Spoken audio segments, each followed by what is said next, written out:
Ben, le rôle dans Gloomywood, c'est bien justement parce que les membres fondateurs de Gloomywood ont tous beaucoup de choses en commun et aussi des différences qui sont bien pratiques. Donc mon rôle, moi, au sein de Gloomywood, ben, c'est d'être le directeur créatif, mais en gros, en ce moment, surtout le programmeur principal, le directeur technique du proto de Too Dark. Voilà, et moi dans Tout Dark, je fais pas beaucoup plus que le scénario et concrétiser les idées du gameplay de Frédéric, mais par contre je m'occupe aussi du business, du marketing et de plein d'autres choses. Ben, quelle idée, comment, l'envie, etc. Oui, surtout beaucoup d'envie. En fait, avec Thierry, ben, on se connaît depuis très très très longtemps dans les jeux vidéo.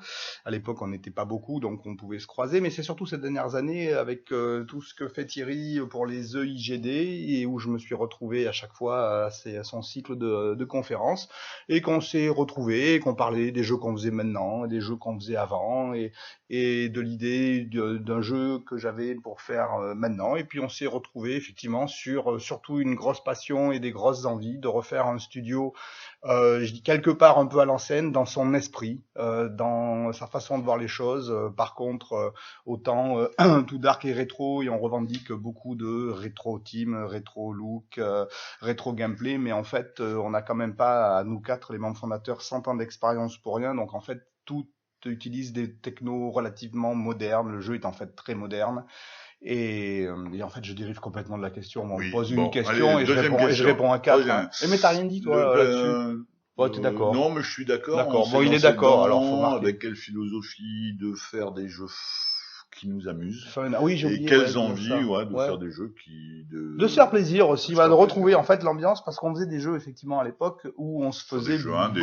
beaucoup plaisir, parce que la cible c'était c'était les mêmes gens que nous, donc c'était assez facile de faire des jeux.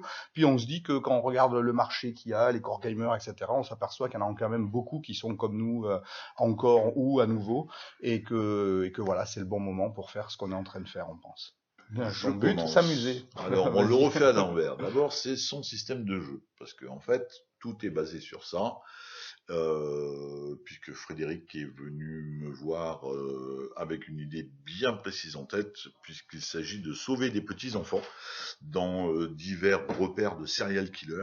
Et donc on ramasse les petits-enfants qui sont cachés un peu partout dans ce repère. Et voilà, son but, ben, c'est ça, de sauver les enfants. Et ça va être de scorer en finissant le niveau, parce que plus on finit d'enfants, plus on sauve d'enfants en bon état, plus on a un gros score. Et son univers, bah, c'est celui des serial killers. Malheureusement, ça c'est moins rigolo, mais il faut bien que ça fasse peur un peu. Ah oui, donc ouais, c'est un survival horror, infiltration, mais qui s'éloigne en fait de tous ces concepts parce que même si on retrouve beaucoup des jeux dits de survival horror ou d'infiltration, le fait d'avoir besoin de sauver les enfants ajoute un gameplay ultra Là, spécifique tu et tout réponds tourne déjà autour à de la ça. question d'après. Ah merde encore. Ouais. Oh d'accord. Ok, donc j'ai rien Non, dit. les features particulières, on peut en reparler. En fait, c'est cette histoire quand même de sauver les enfants qui, celle-là, est particulière. Parce que d'un côté, tu as un côté aventure, collection d'objets, on trouve des pistolets, des lampes, etc. Ça, c'est assez classique.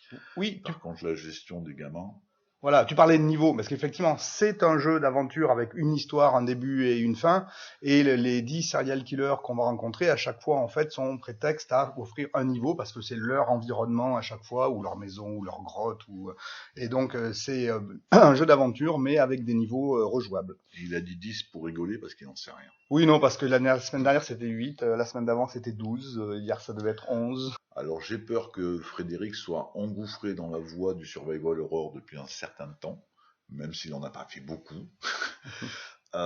Et puis en plus qu'il y en a plein qui sortent là, des survival horror Oui, sur mais disons que ouais, 2014-2015. les survival horror, après, c'est vrai qu'on utilise le titre forcément à cause de ce que j'ai pu faire avant.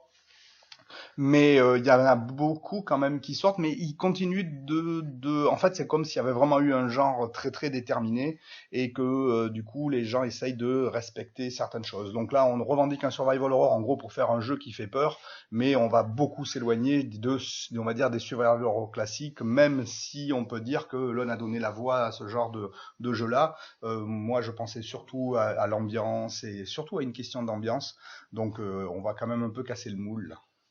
On n'a pas les graphiques classiques pour faire du survival, c'est d'un fait avec le système de pixels voxels, mais on va avoir quelque chose de quand même bien mignon.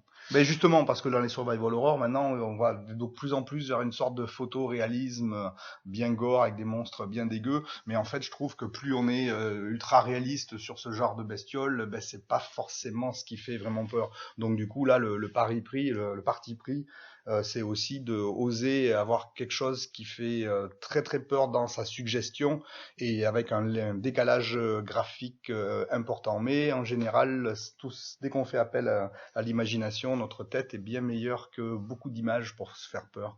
Alors, la réponse est oui. Des clins d'œil, forcément. Après, mais non, ça n'a rien à voir. Parce que tout d'abord, quand on trouvait le jeu de mots rigolo, hein, ça fait trop sombre et tout ça.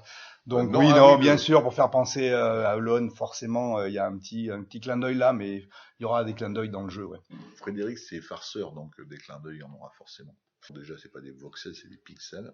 Oui, enfin si, mais c'est des voxels, mais pas des voxels dans le sens où on l'entend à la Minecraft ou à plein de jeux où on voit des gros pixels. En fait, voxel, c'est la technologie utilisée qui sert à générer les sprites 3D que l'on voit dans le jeu, qui ne font plus penser après à des voxels, ça fait penser à des sprites après 3D, comme si on avait pris en gros les sprites de Zelda, SNES, et qu'on les avait fait tourner sur eux-mêmes et qu'on les avait animés avec des interpolations, etc., pour donner un look et une vivacité d'animation qu'il n'y avait pas du tout dans ce genre de jeu-là. Mais c'est pas que voxel non plus, hein. On a aussi des décors en tile map. Là, c'est pareil aussi avec tout le système d'éclairage moderne. On est loin de l'époque de la SNES, mais par contre, on a ce style de gameplay en 2D. Bah, c'est ça, c'est un décalage volontaire entre le côté très très sombre de l'histoire, des faits que l'on soulève et tout ça, et un décalage sur ce que l'on voit réellement. Oui, clairement, si on avait voulu faire dans l'ultra réaliste, dans les tanières de serial killer, etc., on arrivait vite vers du manhunt, et je crois que ça, on n'avait pas forcément envie de le faire non plus. Tout à fait. C'est en gros, on veut faire du survival horror pour jouer à se faire peur, pas pour se dégousser ou vomir en regardant l'écran, quoi. Ben, c'est ce que Frédéric vient d'expliquer avec son système de rendu. Donc les voxels, ils servent à faire des rendus. Et effectivement, ce qui permet aux personnages de tourner, de bouger, de s'animer à une vitesse jamais vue en pixels. Donc ouais, non, c'est jamais vu ça. Ben, plutôt assez sympathique parce qu'en fait une impression sympa, déjà ouais, on est sympa, le jeu c'est un jeu qui va être déjà un jeu ultra jouant, etc.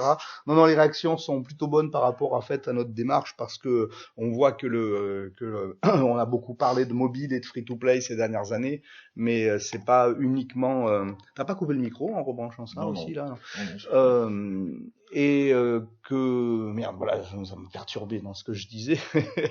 Que oui, que en fait, en gros, on avait surtout envie, comme on a dit tout à l'heure, de se faire plaisir, de faire un jeu où on s'amuse nous aussi bien à le faire qu'à y jouer, etc. Et on s'aperçoit que ça parle à beaucoup de gens, pareil, de retrouver une certaine façon de faire les jeux. C'est en gros que l'ère peut-être du free-to-play mobile, après que tellement de gens se soient cassés les dents dessus, d'entendre un discours un peu différent de la part des développeurs, je crois que ça fait du bien à tout le monde. Ouais, ça c'était. Et puis la réponse que j'ai donnée au départ, c'était un peu vrai. On est gentil, on présente bien notre jeu, on a l'air enthousiaste. Non, tout le monde est un peu enthousiaste derrière nous. On a eu très peu de critiques. C'est d'ailleurs à regretter, honnêtement. On en a eu 2-3. Les 3 étaient constructives. Moi, de mon côté, j'aimerais bien que les gens soient un peu plus critiques, quoi. Ouais, mais là c'est tôt. On est dans un super proto, très alpha, c'est juste un proof of concept, voir que ça peut fonctionner. On a vu que ça pouvait fonctionner. Maintenant, il faut, tant qu'on n'a pas le look définitif et un peu plus de réalisation dans le jeu, c'est un peu tôt maintenant. Plateforme dans le désordre, Steam, PC, Mac, Linux, console, on verra bien lesquelles, mais Frédéric veut absolument Vita parce que c'est un fan. Non, mais c'est surtout que le jeu se prête très très bien à un gameplay Vita, quoi. Ça probablement, en dual stick. Probablement tablette, mais tout ça, je réponds en même temps à la première question, une sortie pour quand? Ben, tout ça va s'échelonner dans l'année prochaine, avec peut-être les premières versions avant l'été. S'il J'en n'y a fais pas tout. de succès, on va le faire. Tant pis, on Ouais. va envahir le monde malgré lui. En Non, tant sauf qu'on a fait des tests de gameplay en joystick, deux sticks, en clavier souris, souris uniquement, tablette en touch ou en joystick virtuel et touch. On a à peu près essayé toutes les combinaisons et l'avantage d'un gameplay style dual stick, pas shooter, c'est pas un shooter, mais marche très très bien sur plein de supports et on est complètement dans ce style de gameplay. on n'a pas eu Ouais, 5 non, on minutes. n'a pas eu On cinq n'a pas eu 5 minutes. Je minutes, suis même c'était pas allé dans juste, le grand c'est hall. une de mes pires Gamescom, quoi. Voilà. Et On a voilà. rendez-vous Donc, sur rendez-vous. non, quelques potes Ah, mais il y a d'autres croisés. gens qui font des jeux. Ah merde. Mais ouais, pas trop. Avez-vous si spécial mention pour le stand de Focus, parce que sans le stand de Focus, il n'y avait pas de, enfin voilà, il n'y avait pas de stand France en fait. Donc merci à Focus. Une centaine. Ouais, à peu près. Et chacun. La passion. On Euh, est là pour être les gardiens de la passion. Hein? moi je dirais rendez-vous sur Ulule. Bien. Aussi et notre blog www.todark.cc. C'est Ouais. la meilleure façon de rester en contact. Oui, on donne des news. À plus. Salut.